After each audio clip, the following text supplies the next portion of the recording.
Halo semua, kita bertemu lagi di pembelajaran jarak jauh mata pelajaran IPA untuk kelas 9. Kali ini, materi yang akan kita bahas adalah bab 2, Sistem Perkembangbiakan Tumbuhan dan Hewan. Ini adalah materi untuk kompetensi dasar 32, menganalisis penerapan teknologi pada sistem reproduksi tumbuhan dan hewan. Nah, materi ini kita akan bagi menjadi dua bagian ya. Yang pertama, kita akan bahas perkembangbiakan pada tumbuhan. Itu di video ini. Di video selanjutnya, kita akan bahas perkembangbiakan pada hewan. Nah, sekarang mari kita bahas yang pertama, reproduksi pada tumbuhan. Nah, masih ingatkah kamu pengelompokan pada tumbuhan waktu kelas 7? Nah, ini sekedar untuk mengingatkan kembali bahwa tumbuhan Kingdom Plantae dibagi menjadi 3 divisi ya. Yang pertama adalah Bryophyta, ya, yang kedua adalah Pteridophyta. Ini Bryophyta adalah tumbuhan talus, lumut ya. Kemudian yang kedua divisi Pteridophyta, ini untuk paku-pakuan.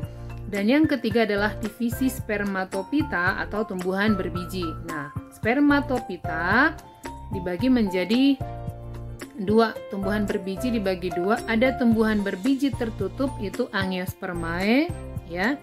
Kemudian tumbuhan berbiji terbuka, Gymnospermae. Ini Angiospermae, tumbuhan berbiji tertutup.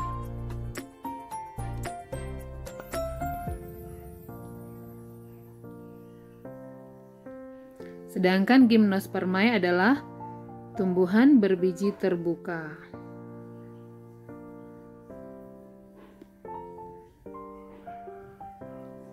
Ini sekedar mengingatkan ya.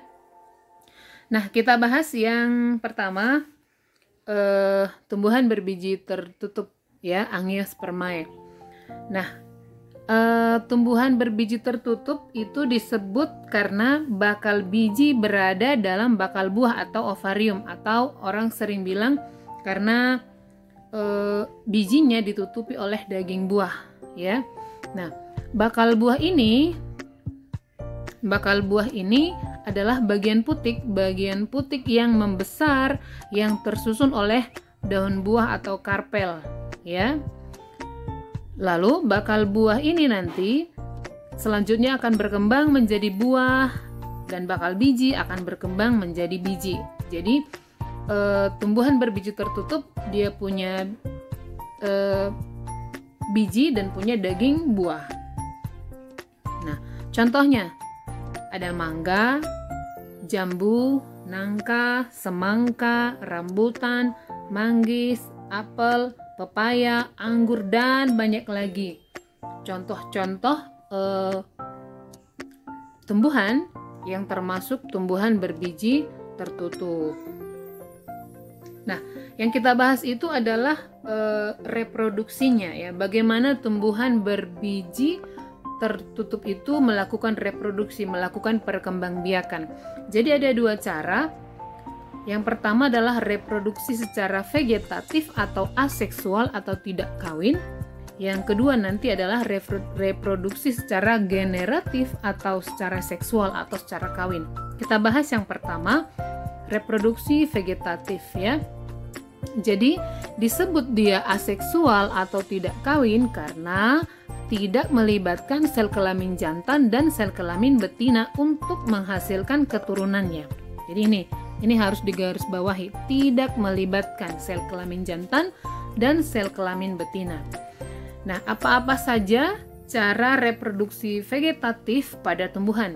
Nah, ini dibagi 2. Reproduksi vegetatif itu ada 2. Ada reproduksi vegetatif alami, nanti ada reproduksi vegetatif buatan. Kita bahas yang pertama, reproduksi vegetatif alami. Ini bisa dilakukan yang pertama dengan cara umbi lapis ya. Umbi lapis ini merupakan batang pendek yang berada di dalam tanah. Sebagian besar terdiri atas berlapis-lapis daun tebal yang membengkak dan berfungsi menyimpan cadangan makanan.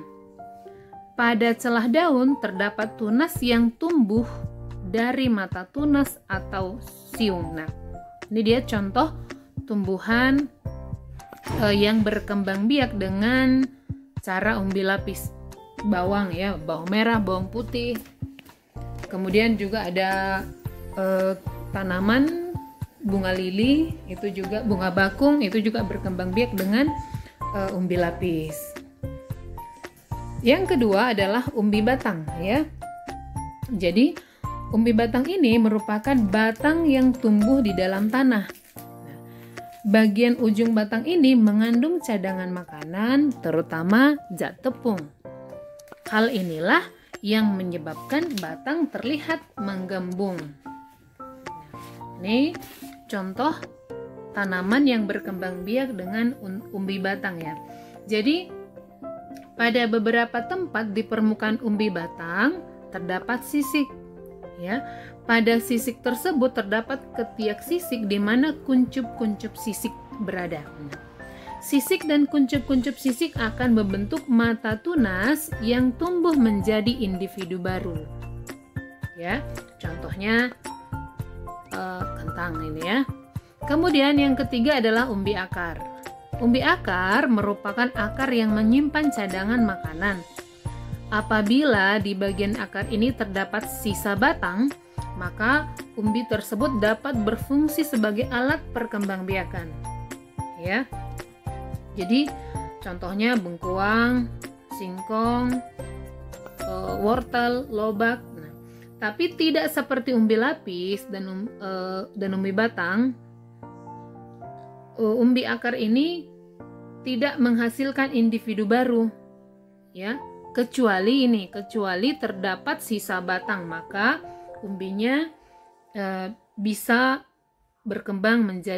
menjadi alat perkembangbiakan. Yang berikutnya adalah akar tinggal atau rizoma. Ini cara perkembangbiakan secara vegetatif yang keempat. Akar tinggal sering disebut juga dengan rimpang ya, merupakan batang yang tumbuh menjalar di dalam permukaan tanah. Akar tinggal ini berbuku-buku dan memiliki mata tunas. Contohnya kencur, lengkuas, jahe, kunyit, dan temulawak. Ini contohnya ya, lengkuas. Kalau di gambar ini lengkuas. Kemudian tunas batang atau saker adalah batang yang tumbuh dari pangkal tumbuhan induk yang membentuk tunas baru. Ini tunas batang ya. Contohnya pisang, bambu. Jadi di dekat induknya, dari dekat induknya nanti muncul tumbuhan baru. Itu yang disebut tunas batang. Kemudian yang berikutnya adalah tunas adventif. Nah, tunas adventif adalah tunas yang tumbuh pada bagian tepi daun atau akar.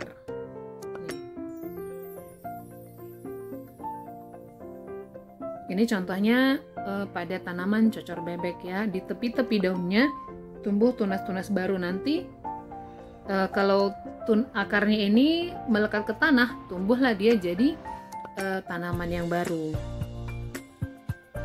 Jadi itu tadi cara-cara reproduksi vegetatif yang alami. Ada umbi lapis, umbi batang, umbi akar, akar tinggal, tunas batang, dan tunas adventif. Sekarang kita lanjutkan ke reproduksi vegetatif buatan ya. Jadi tujuan reproduksi vegetatif buatan adalah menghasilkan keturunan yang memiliki sifat yang sama dengan induknya. Ya. Yang kedua, menghasilkan buah yang lebih cepat bila dibandingkan dengan reproduksi biji. Kalau bijinya ditanam, ya, nunggu tumbuh itu lebih lama daripada dengan menggunakan reproduksi vegetatif buatan. Yang ketiga, dapat dilakukan perbanyakan lebih cepat tanpa menunggu induknya tumbuh. Jadi menghemat waktu, itu yang ketiga ya. Kemudian kelemahannya Apa kelemahan reproduksi vegetatif buatan? Yang pertama, sistem perakaran tidak sekuat tanaman yang melakukan reproduksi generatif. Kedua, umur tanaman relatif pendek. Nah, bagaimana caranya? Apa saja contoh-contoh reproduksi vegetatif buatan? Yang pertama adalah mencangkok, kedua, setek, ketiga, merunduk, keempat, menempel atau okulasi, kelima, menyambung atau mengenten. Nah, nanti bagaimana prosedurnya, bagaimana cara-caranya, kamu silahkan baca di buku paket ya. Nah, sekarang kita ke reproduksi generatif atau reproduksi secara kawin ya.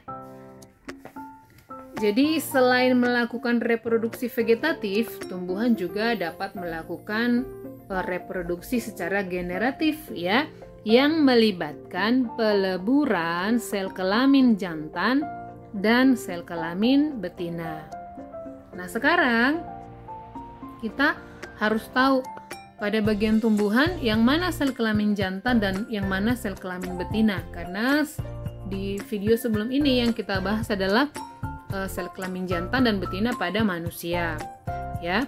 Jadi kalau sel kelamin jantan pada manusia disebut sperma, sel kelamin betina disebut ovum yang dihasilkan ovarium, sperma dihasilkan oleh testis. Nah, sekarang pada tumbuhan ya, kita lihat bagian-bagian bunga dulu untuk mengetahui yang mana sel kelamin jantan dan yang mana sel kelamin betina.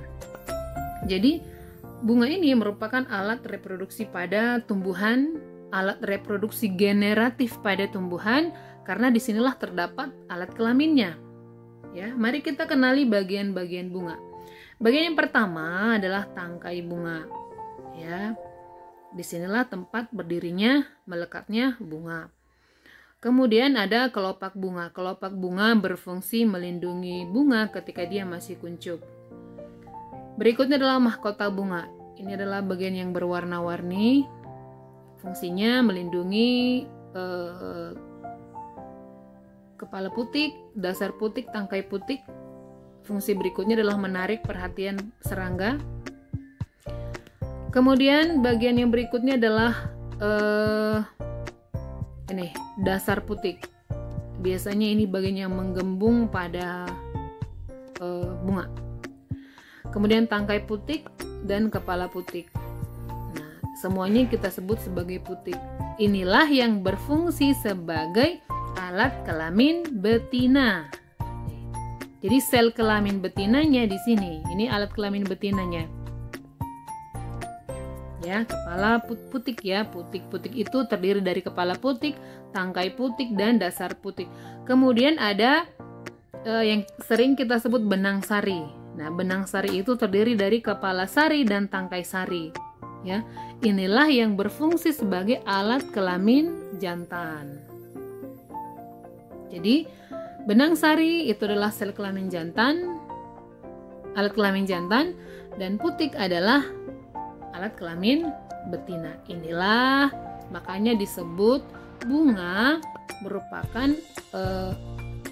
alat reproduksi generatif pada tanaman, pada tumbuhan. Oke. Lalu mari kita kenali dulu bagian-bagian dari benang sari. Ya, ini tadi benang sari. Ya, terdiri dari kepala sari dan tangkai sari. Kalau diperbesar kira-kira seperti ini. Ini tangkai sarinya, ini semua kepala sarinya ya. Jadi di dalam kepala sarilah terdapat serbuk sari. Serbuk sari inilah yang kita sebut sebagai sel kelamin betina. Sel kelamin jantan. Nah, jadi serbuk sari ini terdapat di kantong serbuk sari. Oke. Kemudian kita kenali bagian-bagian putik. Putik tadi adalah alat kelamin betina. Nah, nih, jadi putik itu tadi terdiri dari 3 bagian ya. Ada kepala putik, ada tangkai putik, dan ada dasar putiknya. Nah, kepala putik disebut stigma. Nanti disinilah, di kepala putik inilah nanti jatuh si serbuk sari. Serbuk sari yang alat kelamin jantan jatuh di kepala putik. Kemudian tangkai putik nanti ini akan menjadi jalur yang dilalui oleh serbuk sari ketika terjadi penyerbukan. Lalu disinilah terdapat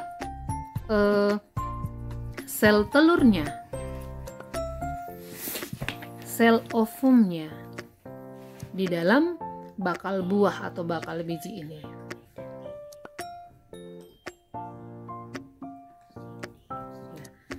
Setelah mempelajari bagian-bagian dari putik, bagian-bagian benang sari, sekarang kita lanjutkan ke penyerbukan atau polinasi. Nah, jadi penyerbukan itu merupakan peristiwa menempelnya serbuk sari tadi alat kelamin jantan pada kepala putik betina.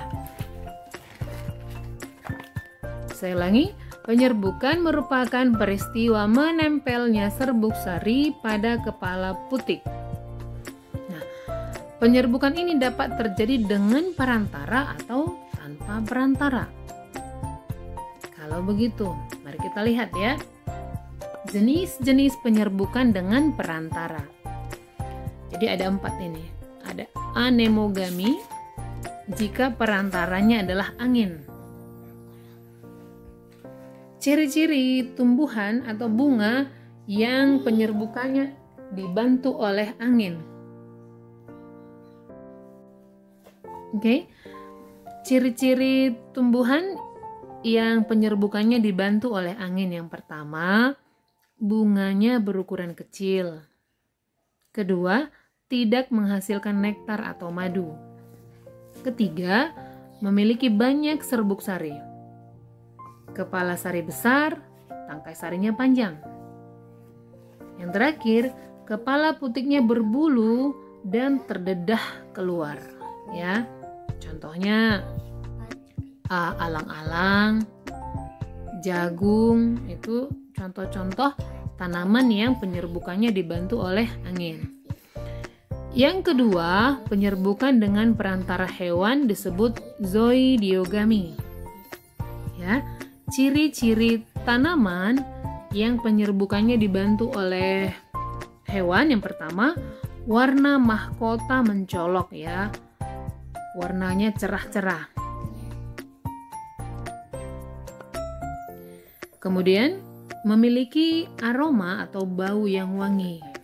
Ya, jadi aroma inilah yang mengundang hewan untuk mendekat ke arah bunga. Yang ketiga, putik dan kepala sarinya berlentir. Lentir ini juga menjadi daya tarik bagi hewan. Nah, sekarang jika hewan yang membantu penyerbukan itu adalah serangga, disebut entomogami. Jika penyerbukannya dibantu oleh burung, disebut ornitogami. Jika penyerbukannya dibantu oleh kelelawar, disebut chiropterogami. Kemudian penyerbukan yang perantaranya air disebut hidrogami. Umumnya penyerbukan yang dibantu oleh air terjadi pada tumbuhan yang hidupnya di air. Contohnya teratai. Kemudian antropogami adalah penyerbukan yang dibantu oleh manusia. Kenapa? Karena tidak ada perantara lain yang dapat menyebabkan terjadinya penyerbukan ya. Angin tidak bisa membantu, hewan tidak membantu, air juga tidak bisa membantu. Nah, contohnya adalah vanili. Nah, itu dia 4 jenis penyerbukan berdasarkan perantaranya. Anemogami, zoidiogami, hidrogami, dan antropogami. Nah, berikutnya adalah penyerbukan tanpa perantara. Nah, berdasarkan asal serbuk sarinya, Penyerbukan itu dapat dibagi menjadi 4 ya. Yang pertama, penyerbukan sendiri atau autogami adalah menempelnya serbuk sari pada kepala putik bunga itu sendiri. Ini gambarnya.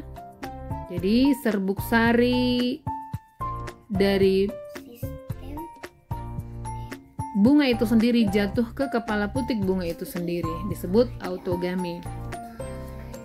Lalu penyerbukan tetangga atau geitonogami adalah peristiwa menempelnya serbuk sari suatu bunga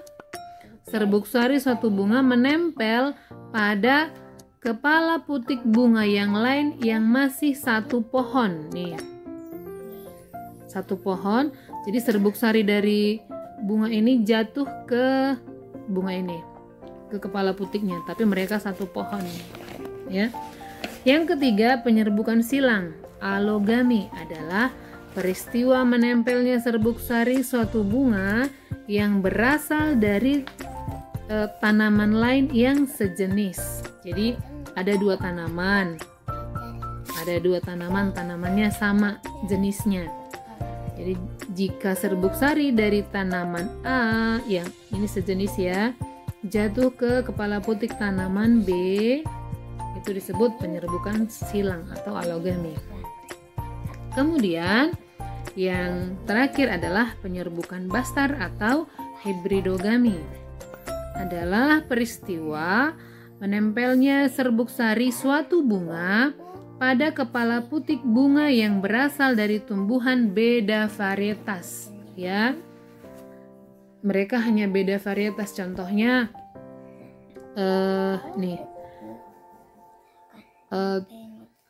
terung ungu dengan terung hijau.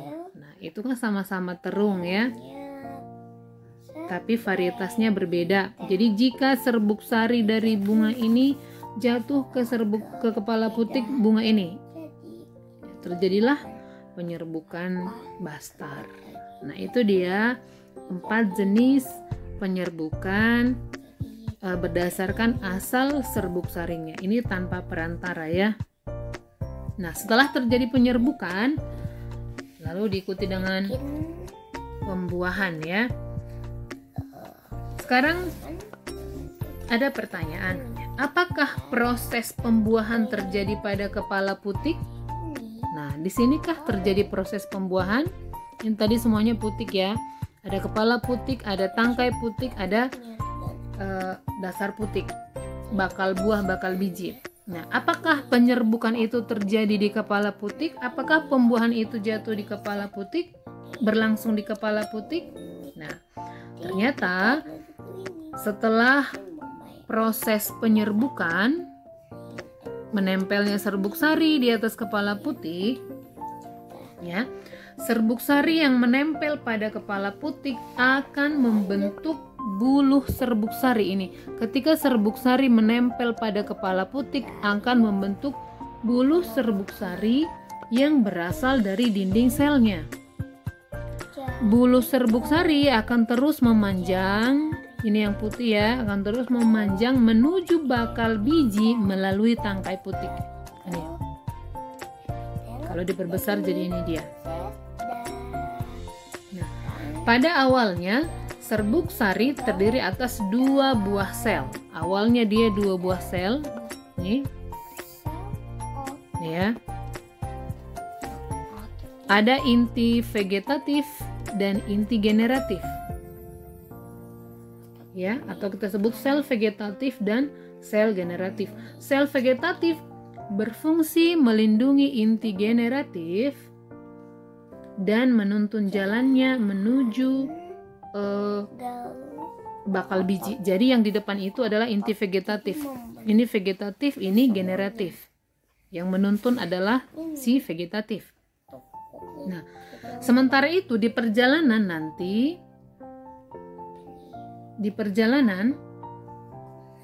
inti generatif akan membelah menjadi inti generatif 1 dan inti generatif 2. Ya, ini dia jadi 2 sel sperma. Ini kan tadi serbuk sari itu adalah alat kelamin jantan. Jadi ada 2 sel sperma. Selanjutnya nanti kedua sel sperma akan masuk ke dalam bakal biji, ya. Setelah kedua sel sperma masuk, sel sperma yang pertama akan membuahi ovum. Ini akan membuahi sel telur, ya, menghasilkan zigot. Jadi inti generatif 1 akan membuahi sel telur, akan menghasilkan zigot. Sementara inti generatif 2 atau sperma yang kedua akan membuahi inti kandung lembaga sekunder untuk menghasilkan cadangan makanan. Ya, untuk menghasilkan cadangan makanan. Karena ini dia inti kandung lembaga sekunder, ini nanti ke sini masuknya menghasilkan cadangan makanan. Jadi karena pembuahannya berlangsung 2 kali, maka pembuahan pada tumbuhan berbiji disebut pembuahan ganda. Maka disebut ini double fertilization atau pembuahan ganda. Kenapa disebut pembuahan ganda? Karena proses pembuahannya berlangsung 2 kali. Yang mana itu? Ini yang pertama tadi, inti generatif 1 akan membuahi sel telur membentuk zigot, ya. Kemudian inti generatif 2 akan membuahi inti kandung lembaga sekunder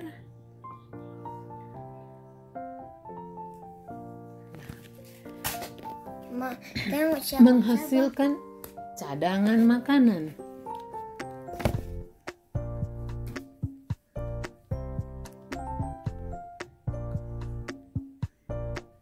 Jadi karena berlangsung 2 kali disebutlah dia pembuahan ganda. Nah, sampai di sini pembelajaran kita hari ini. Semoga bermanfaat. Sekian dan terima kasih.